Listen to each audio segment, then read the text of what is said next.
heroes had a couple of things in common besides their inventor.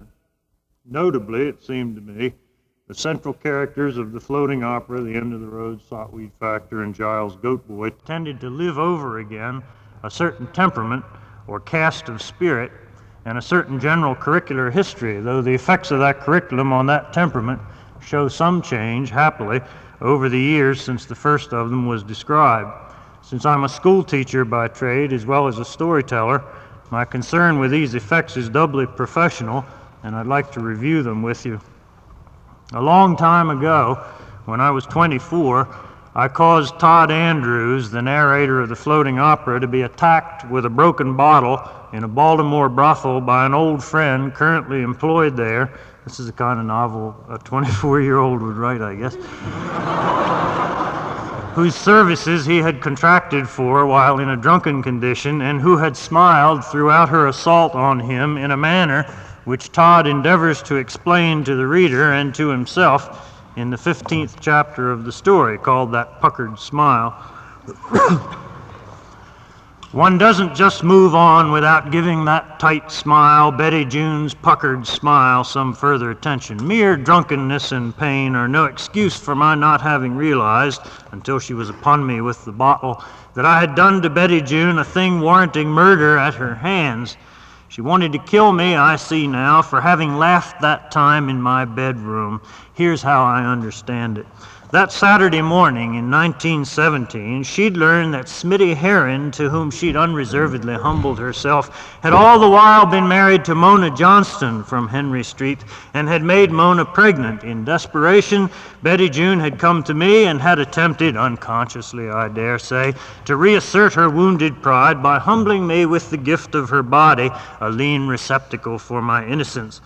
But in the throes of intercourse, I had laughed so violently as to unman myself and couldn't even stanch her tears for very helplessness. She'd assumed that I was laughing at her, at some ridiculousness of her, although this was not particularly true. And then, what? Smitty and I had both enlisted, he was killed, and she became a prostitute. Ordinarily, perhaps it would have been possible for her to rationalize her behavior, first as a patriotic gesture, later as gaining a livelihood from the oldest profession. But she had my laughter in her ears to remind her every time she unhooked her gown for a new customer that there was something ludicrous about her and about what she was doing. For many sorts of people, and Betty June was one of them, this suspicion would be nearly intolerable. So, 7 years later, when she's doubtless so admired in the business and all its attendant vices that she can't very well escape, 7 years later, I show up, party drunk at her whorehouse, looking prosperous and smug to her, no doubt, accept her as my whore without a word, and only later, after permitting her to massage me, refer with vague regret to the time I laughed at her. Don't you agree that this is probably how it was? I can't account otherwise for her murderousness. Yet I must say, though I can scarcely explain it, that if I hadn't mentioned the matter, I believe Betty June would have gone through with the intercourse I'd paid for.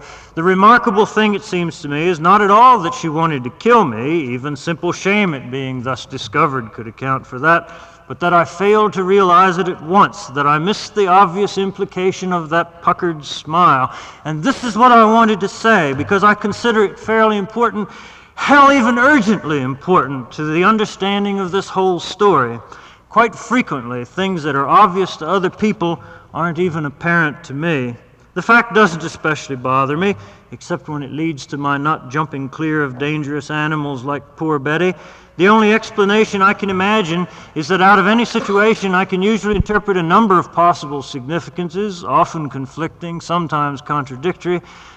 Why, for instance, could it not have been that Betty June, after 7 years of prostitution and various unfortunate experiences, had come to see, as I did, the essential grotesqueness of the whole business, the very four-letter word for which is wittily onomatopoeic, and upon encountering me, had decided to demonstrate her agreement by a rousing good copulation at which we'd both laugh long and loud? Or less dramatically, why could it not have been that she'd forgot the affair in my bedroom and was smiling merely at my drunkenness, or, less kindly, that observing my helplessness she was smiling at the thought of earning $7 for giving me nothing more voluptuous than a rub-down? I'm not especially defending myself. Very possibly another person would have seen things in the situation that would preclude all these alternatives, or possibly another person wouldn't have imagined these alternatives in the first place.